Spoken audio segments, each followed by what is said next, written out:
Welcome our friend to our YouTube channel, the Management Hub. In this session, we just go for the topic, the marketing environment. Uh, in generalistic way, the marketing environment consists of the surrounding of the आप अगर किसी चीज़ के surrounding में हो तो उसी को हम एनवायरनमेंट कहते हैं। तो उसी हिसाब से मार्केटिंग जिस एनवायरनमेंट या बोल सकते हैं जिन जिन क्राइटेरिया को लेके जिन जिन टॉपिक को लेके मार्केटिंग पूरा का पूरा इन्वॉल्व होता है तो उसको हम मार्केटिंग एनवायरनमेंट कहते हैं। क्योंकि मार्केटिंग एनवायरनमेंट में हमको पता चलता है कि हमको कौन से एरिया में फोकस करना है, कौन से एरिया को हम पॉइंट आउट करना है, टारगेटिंग करना है। तो इसके हिसाब से environment play a crucial role in the marketing environment. And marketing environment consists of two things. The one is the task environment and another is the broad environment. In the task environment we just say it will be the internal environment, and the broad environment we will say it will be the external environment. In the internal environment there are some component and there are some element that will be a hold to the for the company. But in the external environment there is nothing nothing controlled by an organization or business entity. तो क्या होता है कि internal environment में जितने भी सारे element होता है वो पूरा का पूरा मतलब उनका ऑपरेशन हुआ, उनको कंट्रोल हुआ पूरा का पूरा अथॉरिटी के हाथ में या बिजनेस एंटिटी के हाथ में होता है। लेकिन क्या हुआ कि मतलब एक्सटर्नल एनवायरनमेंट में कोई भी चीज़ सस्टेनेबल नहीं है, कोई भी चीज़ परमानेंट नहीं है, it will be changing by time to time. So इसके ऊपर कोई भी कंट्रोल नहीं होता है एक बिजनेस एंटिटी का या ऑर्गेनाइजेशन का। पहले हम थोड़ा गौर फरमाते हैं इंटरनल एनवायरनमेंट और टास्क एनवायरनमेंट के ऊपर। ये इनमें क्या होता है कि जैसे कि हुआ प्रोड्यूसिंग हुआ, जैसे आपका रॉ मटेरियल आया, प्रोसेसिंग हुआ, फिर आपका फाइनल गुड्स निकला, जितने भी सारे जो फंक्शन होता है वो प्रोड्यूसिंग हुआ, डिस्ट्रीब्यूटिंग हुआ, प्रमोटिंग हुआ, ये तीन चीज़ क्या होता है वो होल्ड में होता है या कंट्रोल में होता है इंटरनल एनवायरनमेंट में।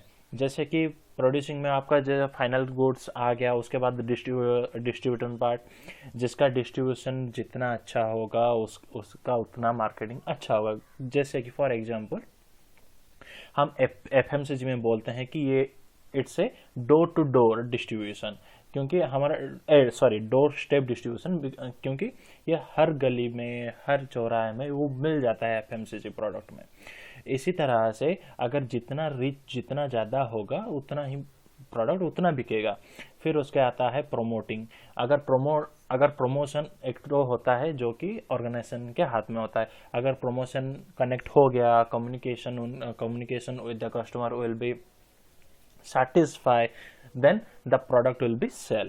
अगर प्रमोशन में अगर कुछ कमियां रह गई, कुछ खामियां रह गई तो क्या होगा, मतलब वो कनेक्ट नहीं कर पाया पब्लिक के साथ, तो the product will be not cell.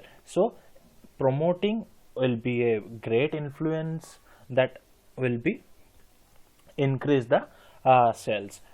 तो और जो आता है इंक्लूडिंग कंपनी में क्या क्या आता है, सप्लायर आ गया, डिस्ट्रीब्यूटर आ गया, डीलर आ गया, फिर आते हैं शेयर होल्डर जो आते हैं। शेयर होल्डर किस में खुश होते हैं, अगर आपका सेल इंक्रीज हो रहा है, उनका शेयर का प्रॉफिट अच्छा हो रहा है तो they are interested on you. If अगर आपका सेल डिक्रीज हो रहा है, आप इंक्रीज नहीं कर पा रहे हैं, तो then shareholder will be in great difficulty to hold on you or stick to you. So shareholder will be a crucial part. Then आते हैं हमारा एक्सटर्नल एनवायरनमेंट के अंदर और ब्रॉड एनवायरनमेंट, जो कि कंपनी के कंट्रोल में नहीं होता है, जो कि बेसिस होता है एनवायरनमेंट के बेसिस में, एनवायरमेंटल के वैसे में, जिसमें आता है पहला जो आता है जो डेमोग्राफिक एनवायरनमेंट। डेमोग्राफिक एनवायरनमेंट में क्या क्या आता है, डेमोग्राफी हम किसे बोल सकते हैं, जिसमें बेस करता है age, gender, marital status, number of children, occupation, annual income and education level.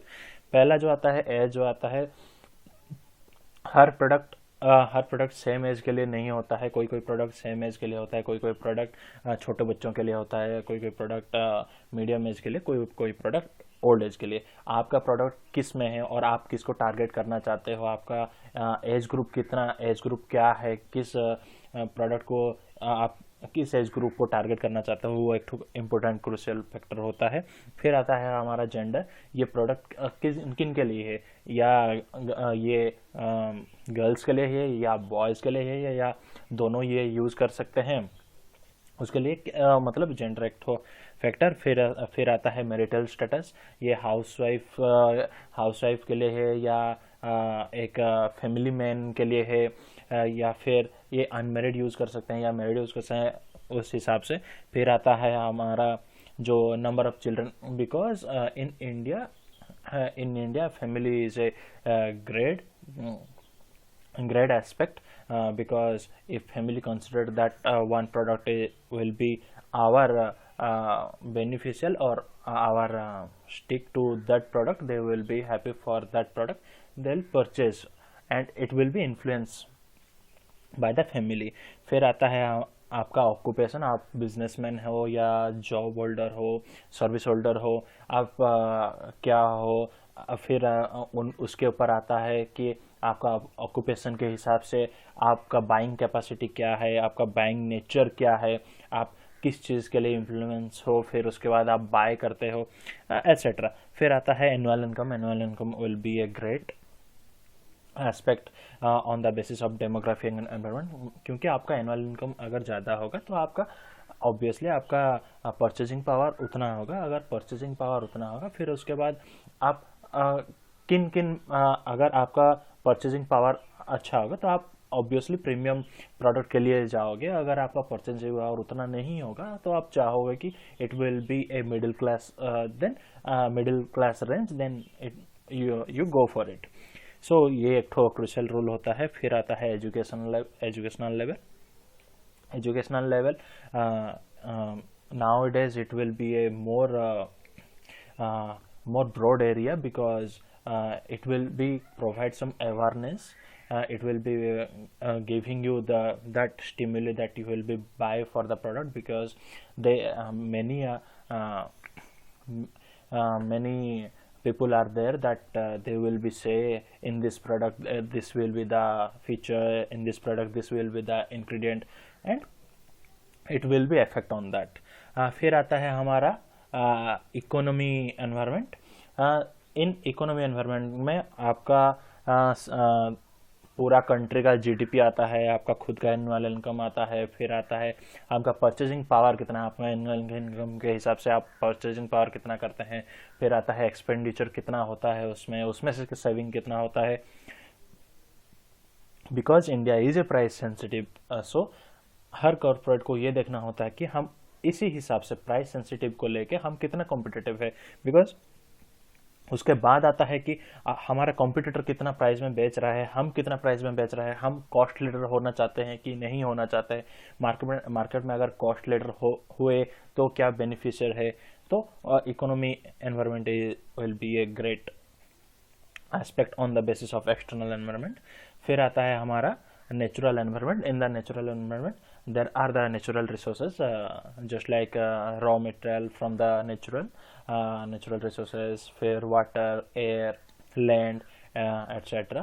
फिर आता है हमारा technological environment. In the technological environment the era is a digitalization era. Because of the digitalization there will be a operation that will be run in a smooth manner, और हम कह सकते हैं कि बहुत ऑटोमेशन के हिसाब से अगर कोई कंपनी ना चले, अभी तो चल रहा है कि अभी तो ज़माना है ऑटोमेशन का, अगर इसी हिसाब से अगर ना चले कोई कंपनी, वो पीछे ना आ जाए कॉम्पिटिटर के हिसाब से, वो लोगों तक पहुंच ना सके, ऐसा हुआ तो उसके लिए बहुत ख़राब हो जाएगा। इसीलिए हर कंपनी चाहते हैं कि वो new technology will be adopted, क्योंकि अगर न्यू टेक्नोलॉजी अडॉप्ट करते हैं, तो जैसे कि हम आज के दिन में AI, artificial intelligence, deep learning, machine learning, फिर आता है हमारा जितने भी एनालिटिक्स का हुआ, बिजनेस एनालिटिक्स, बिजनेस फोरकास्टिंग, तो इसमें जितना भी जो कंपनी का जितना होल्ड अप होगा, तो जितना कंट्रोल होगा, या फिर बोल सकते हैं वो जितना अडेप्ट कर सकते हैं, तो उनके लिए उतना अच्छा है, क्योंकि because it's the era of digitalisation and automation. फिर आता है हमारा पॉलिटिकल एंड लीगल एनवायरनमेंट के अंदर। अगर हम ऐसे बात करें, तो अगर कोई कंट्री का अगर पॉलिटिकल ग्राउंड स्ट्रांग है या फिर मेजॉरिटी गवर्नमेंट है, they will be definitely work for organisation for company, और they will be against for company organization, because now the government will be they will be for the organization, because now it is Modi government आपका तो आराम से कर रहा है कि new India के लिए कर रहा है, स्टार्टअप के लिए बहुत सारा इनकरेज कर रहा है, क्योंकि न्यू कॉमर्स आए और मेक इन इंडिया में इन्वेस्टर को ला रहा है, इन्वेस्ट कर रहा है। वो क्या कर रहा है, प्रमोट कर रहा है कि हाँ इंडस्ट्रियलाइजेशन हो, इंडिया में तेजी से ग्रो करे and economy will be flourish. So it will be a great sign for the business perspective, organisational perspective. Then आता है हमारा social and cultural environment. In the social and cultural environment, because India is a diversified country that will be consist of different type of religion, different type of caste, different type of culture are there. In different way we know that different languages are there. So ये क्या होता है कि हम एक तो simply एक local language में, लोकल में अगर हम बोल सकते हैं, एक तो लाइन बोल सकते हैं, तो in 12 month there are 13 festival are there. So if the festive season will be there, then the market will be grow up and the demand will be grow up, because due to the seasonal sale, or you can say the cultural sale. Nowadays just the Diwali will be coming up, so it will be a great influence to the people, that they will be buy some gold for the Dhanteras, they will be buy some dresses for the Diwalis and all. So ये क्या होता है कि एक तो होता है कि हाँ आपका कल्चरल जैसा है, आपके उसके हिसाब से उसको मद्देनजर रखते हुए थोड़ा इन्फ्लुएंस होता है, थोड़ा मार्केट चेंज होता है, तो उसके हिसाब से डिमांड बढ़ता है। तो वो एक एनवायरनमेंट होता है जो मतलब demographic, economy, natural environment, technological environment, political and legal environment, and then after the social and cultural environment. These are the external environment that will be played a crucial role in the marketing environment. So आज के लिए इतना. So thank you so much for being with us.